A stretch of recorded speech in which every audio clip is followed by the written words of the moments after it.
Karachi defence के एक flat से मिलने वाली अदाकारा हुमैरा असगर की लाश की तहकीकात में पेशरफ्त सामने आई है।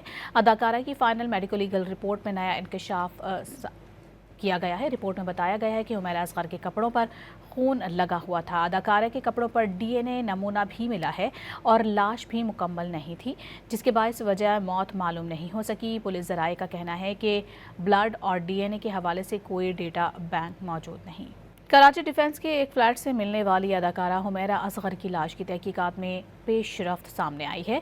अदाकारा की फाइनल मेडिको लीगल रिपोर्ट में नया इंकशाफ किया गया है। रिपोर्ट में बताया गया है कि हुमैरा असगर के कपड़ों पर खून लगा हुआ था। अदाकारा के कपड़ों पर डीएनए नमूना भी मिला है और लाश भी मुकम्मल नहीं थी, जिसके बायस वजह मौत मालूम नहीं हो सकी। पुलिस ज़राए का कहना है कि ब्लड और डीएनए के हवाले से कोई डेटा बैंक मौजूद नहीं।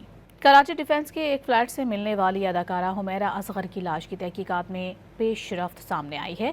अदाकारा की फाइनल मेडिको लीगल रिपोर्ट में नया इंकशाफ किया गया है। रिपोर्ट में बताया गया है कि हुमैरा असगर के कपड़ों पर खून लगा हुआ था। अदाकारा के कपड़ों पर डीएनए नमूना भी मिला है और लाश भी मुकम्मल नहीं थी, जिसके बायस वजह मौत मालूम नहीं हो सकी। पुलिस ज़राए का कहना है कि ब्लड और डीएनए के हवाले से कोई डेटा बैंक मौजूद नहीं।